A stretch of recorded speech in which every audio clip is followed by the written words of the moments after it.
Nombreux justement à nous avoir écrit également sur notre page Facebook, à commencer par M. Blaise Kwasi de Boisflé, les buffles de la Maraoué, qui s'exprime ici sur les antennes de Radio Côte d'Ivoire, numéro 1 sur l'info et le sport. Il dit, il y a donc un vieil adage qui dit qu'on récolte ce qu'on a semé. Une mauvaise sélection doublée d'une préparation approximative ne peut conduire qu'à un mauvais résultat. Vivement le championnat de jeunes avec un encadrement plus professionnel. Toujours sur la toile, allons lire un autre résultat. Celui-là nous écrit donc depuis le sud Komoué, précisément de Bafia. Il dit tant que les structures comme l'OASU, Office national Office ivoirien du sport scolaire et universitaire ne referont pas surface, la Côte d'Ivoire manquera toujours une pépinière suffisante pour être parmi les meilleurs dans ce genre de compétition. Voici encore quelqu'un qui lui rappelle justement l'OASU. Merci à vous, cher Roger Nyanzou, depuis donc Bafia. C'est juste après Aboisseau. Sur la console de Valentin Kwasi, pour revenir aux auditeurs, ils sont déjà nombreux à s'installer. Le premier que nous retrouvons, c'est justement Anthony Conan depuis Taï. Bonjour. Bonjour mon frère Fernand. Comment vous allez? Je vais bien à Taï. D'accord. Et chez vous, Abidjan? Ça va, Abidjan. La pluie. Ça va. Ce matin, la pluie s'est un peu calmée. On espère que ça va aller. Allez, nous vous écoutons. Bon, Fernand. Oui. Ce que je voulais dire ce matin, vraiment, moi, l'élimination de nos cadets m'a pas surpris. Depuis fort longtemps, même depuis le compétition, je savais que cette équipe-là, il n'a pas jamais pour aller jusqu'à la finale. Parce que quand tu vois les jeunes gens, il n'y a pas de compétitif. Ils sont allés ramasser les jeunes gens dans le centre de formation pour dire que non, allez-y, représenter la Côte d'Ivoire. Vraiment, c'est honteux. On a vu cela. À chaque match, leur préférence c'est jouer au moins 15 minutes, bien 10 minutes, on mène, et puis après le reste, on se coule. Qu'est-ce que ça se passe?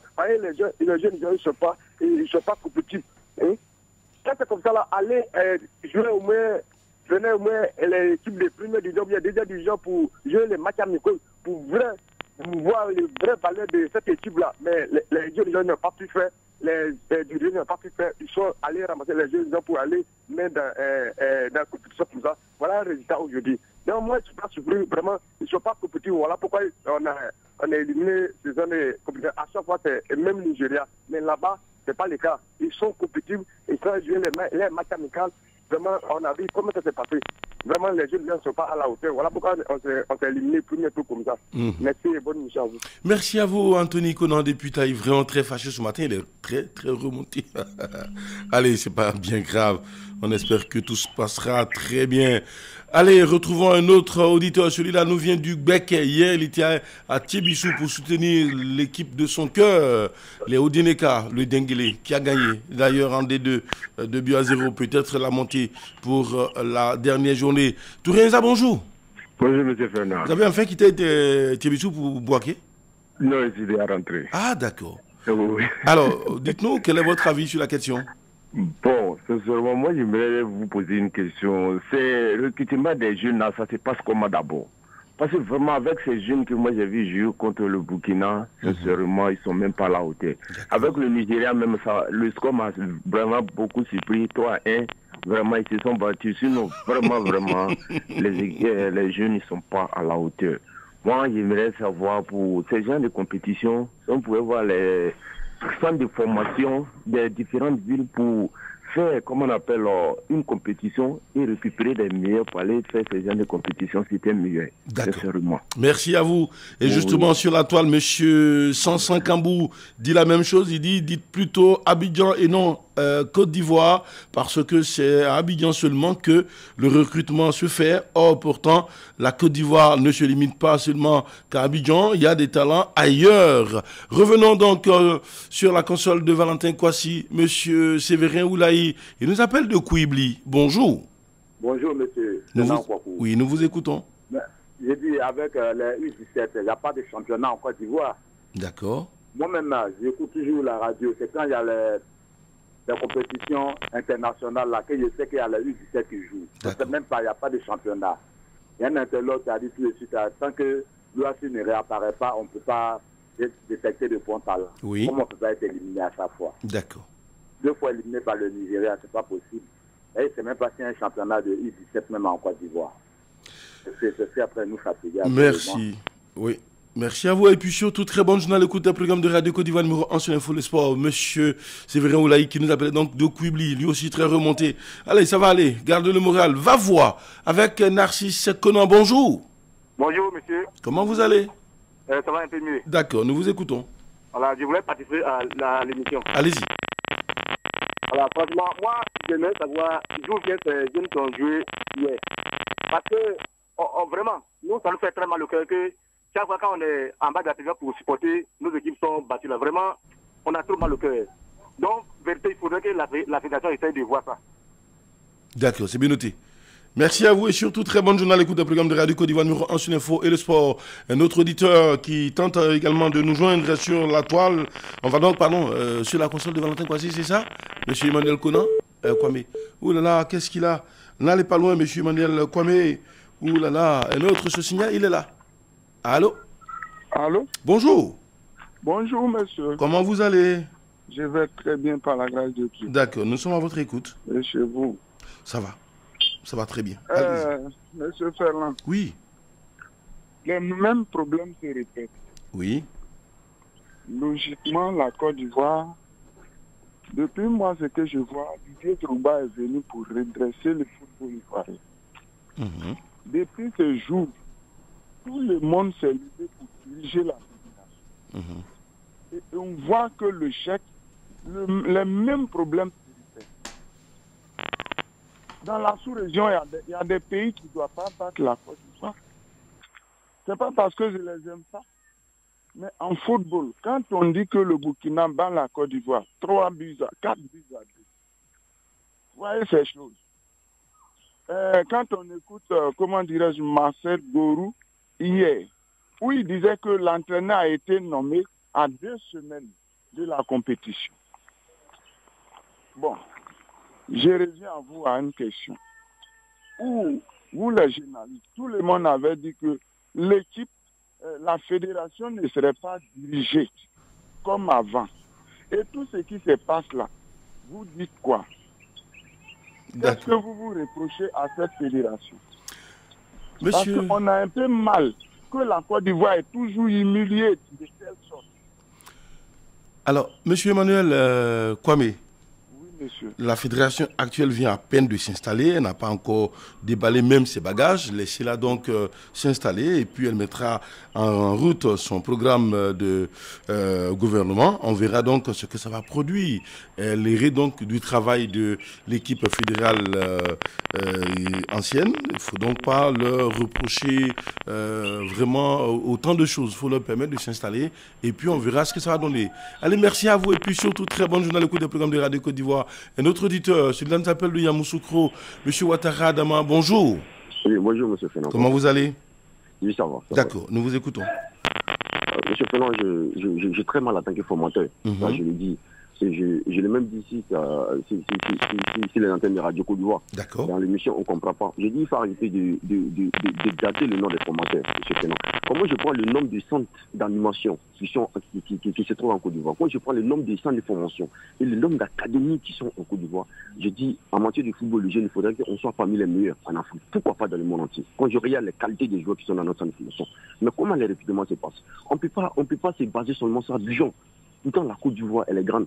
Moi, je dis, ici, comme vous regardez à Yamoussoukro, on organise des tournois entre les centres. Il y a 7 centres de formation à Yamoussoukro. Quand vous prenez à Boaké, c'est pareil. Vous prenez dans les autres villes, c'est pareil. Pourquoi ne pas mettre des recruteurs qui vont se promener pour suivre un peu ces tournois-là ou ces compétitions de centres de formation pour prendre les meilleurs, aller regrouper à Abidjan, travailler avec ces meilleurs-là. Et à chaque fois qu'il y a ces gens de compétition, enlever ces meilleurs-là, aller représenter la Côte d'Ivoire.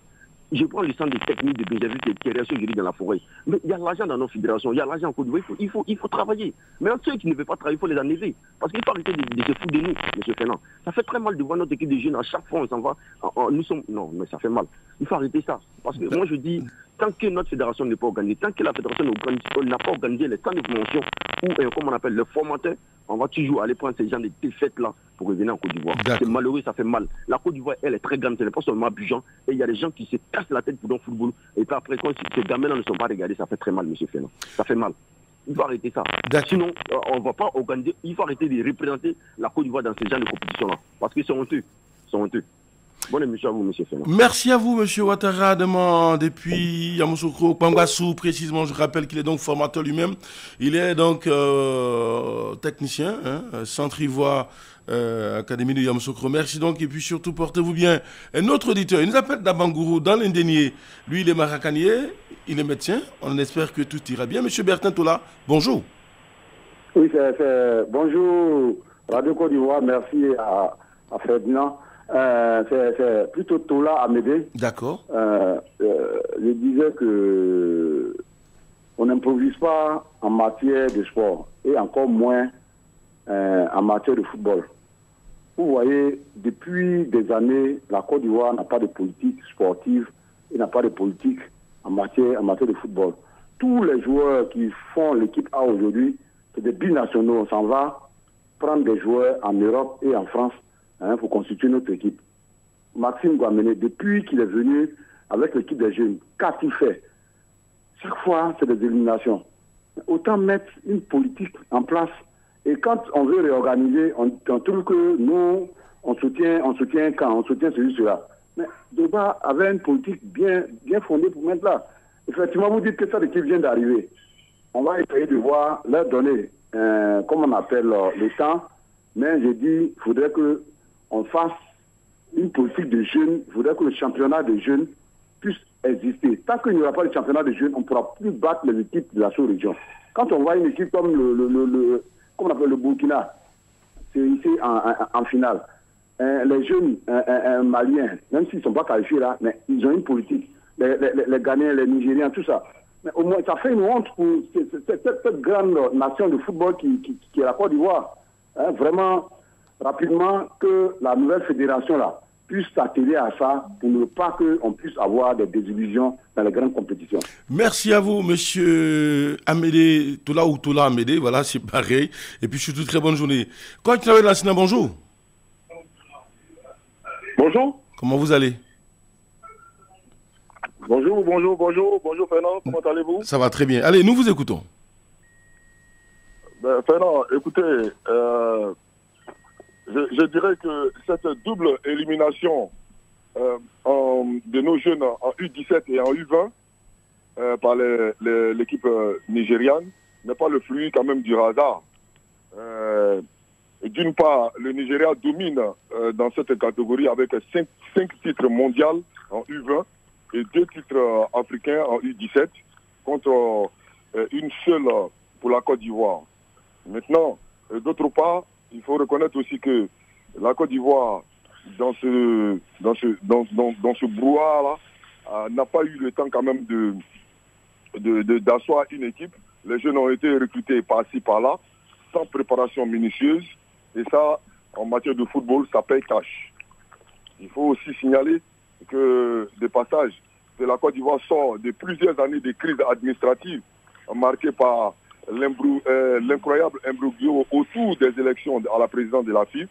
Et depuis lors, les Ivoiriens peinent à s'afficher, afficher un visage reluisant sur la scène continentale. On remarque que notre équipe A même n'a pas été qualifiée pour le mondial. Et sur la jante féminine, elle aussi, elle a été éliminée. Elle ne participera pas à la CAN féminine au Maroc.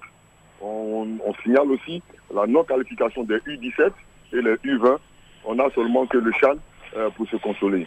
Donc je dirais que pour que la Côte d'Ivoire puisse quand même rebondir sur la scène continentale, il faudra que déjà, dans notre enceinte, on puisse avoir une politique efficace pour pouvoir vraiment cadrer, pas forcément les jeunes, mais tout notre jargon, tout notre environnement footballistique. D'accord. Donc par rapport aux jeunes aussi, il faut chercher quand même à mettre en place une cellule nationale de détection à travers un championnat national bien organisé. Je crois que ça peut permettre quand même à ces jeunes-là de pouvoir vraiment, à travers une belle sélection, une belle préparation, de pouvoir vraiment avoir une bonne figure sur le plan international. Merci à vous, Coach Nawel Lassina. Je vais lui demander bonjour. Bonjour Fernand. D'accord, nous sommes à votre écoute. Écoutez, Fernand, il ne faut pas se voiler la face. Le miracle n'a pas eu lieu. Parce que lorsqu'on prépare une compétition comme celle-là, dans des conditions aussi chaotiques, il faut s'attendre à ce genre de résultats. Mais ce qui est dommageable, c'est que depuis près de 10 ans, nous répétons les mêmes choses. Il faut qu'il y ait un vrai projet pour le football des jeunes. Mais vous savez, les gens, on navigue dans l'irrationnel. Cette édition-là, ce tournoi-là, on a gagné la deuxième édition au Togo. Tout le monde applaudit. Mais on a des équipes de jeunes. Il n'y a pas de championnat de jeunes. Comment on sélectionne ces jeunes-là? C'est vrai qu'on peut reçu des cours, comme en 2013, on a gagné la CAN des cadets. Mais on peut reçu des cours, comme il y a 2 ans de cela, on a gagné au Togo, dans ce tournoi-là. Mais après, il faut de la régularité, il faut du championnat, il faut de la compétition des jeunes. Il n'y a pas de championnat cadet, il n'y a pas de championnat junior, il n'y a pas de championnat réserve. Même chez les féminines, il n'y a pas de championnat. Aujourd'hui, tu regardes, nos pays sont éliminés, les cadets sont éliminés, les juniors sont éliminés. D'accord. Et on va nous faire encore, tout se résume à l'équipe A. C'est bien noté. Mais comment on peut préparer la relève? Les jeunes, c'est la relève. Merci à vous, Chaliou Dumondé. Le football ivoirien n'a aucune vision pour ce football. Il y avait pour les 10 ans, moi je dénonce ça. Merci, Chaliou. Merci, Chaliou. On se plaint, on gagne, les résultats sont mauvais, on applaudit quand on gagne un tournoi. C'est bien noté. Merci à vous, Chaliou. Merci à vous, Chaliou. Comment les jeunes peuvent être compétitifs sur le circuit continental? Merci, Chaliou. Allez, très bonne journée à vous. Et puis surtout, merci de nous avoir suivis